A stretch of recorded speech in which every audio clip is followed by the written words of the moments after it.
My project is on social mobility and the cycle of poverty in global communities, but more particularly in the United States. So this picture here is of what is considered the cycle of poverty. So it starts with low income, which leads to poor access to food, things like food and healthcare, which leads to lack of education and health issues and hunger, which leads to lack of employment opportunities, which leads to unemployment, and the cycle continues.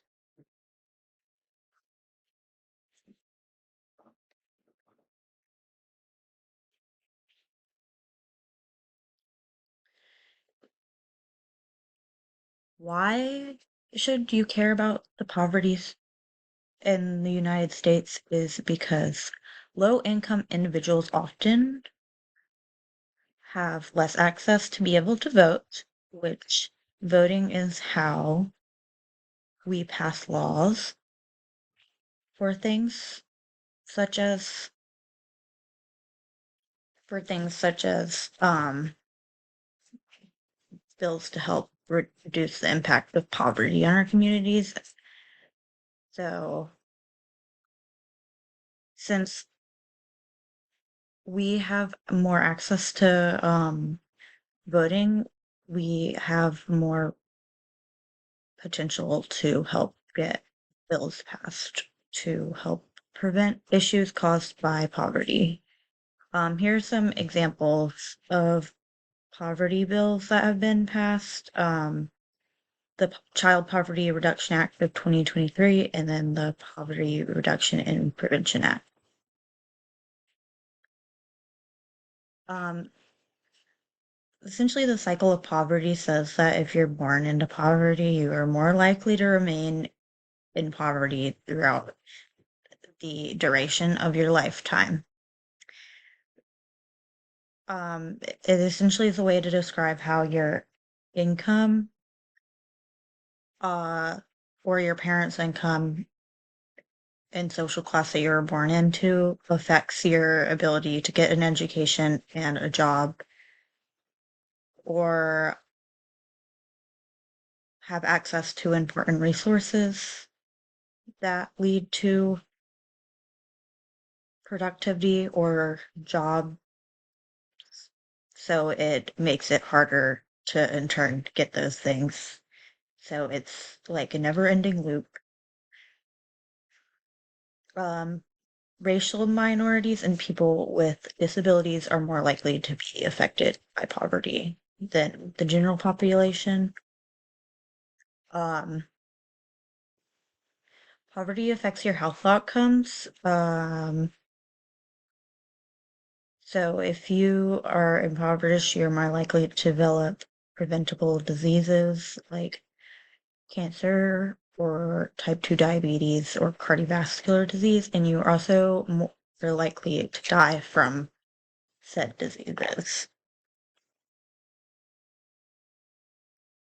Um, this is mostly because people who are impoverished are more likely to avoid going to the doctor, or seeking medical prevention or intervention.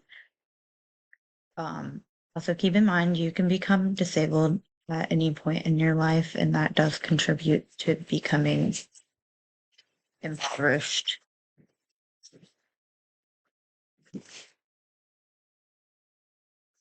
Poverty affects your ability to obtain an education. Um, Poverty doesn't only affect grade school individuals in the United States, it also affects college students. In a study done to observe like the financial impacts on college students. It showed that college students also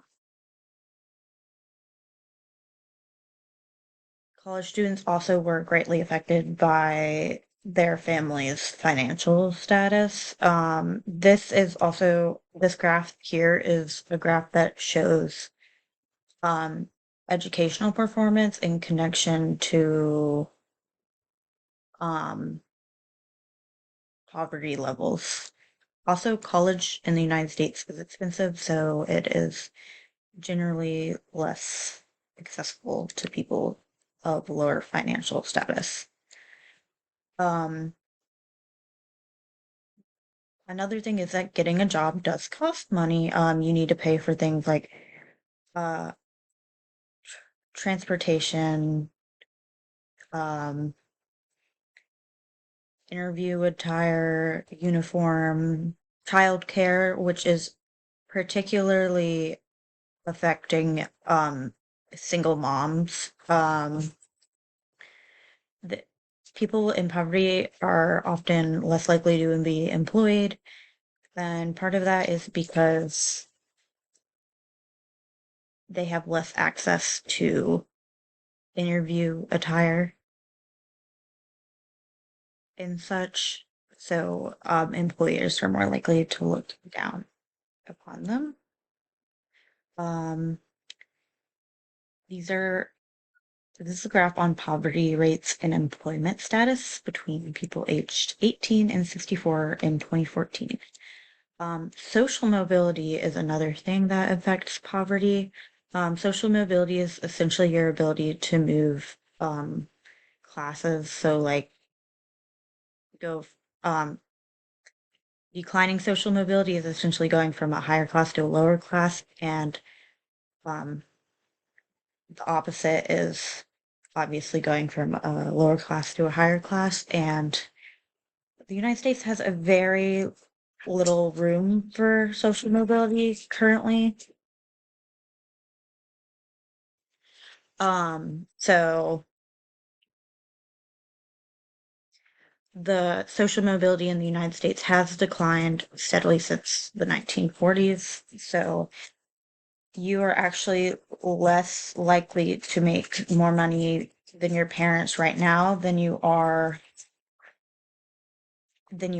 back in the 1940s. Um, some solutions to potentially help poverty in the United States or elsewhere, particularly democratic countries, is to vote for bills that are promoting things such as stable jobs, living wages, access to education, childcare, access to health care, access to other things such as child tax credits. And one way we can do this, and why it is so important for young adults and people who have the ability to go to voting polls to know about poverty and its causes, is because voting is your voice, and voting is one way to cause change and influence change in many different ways. These are the works I cited, and then my images I cited, and then these are links to the bills from slide 1.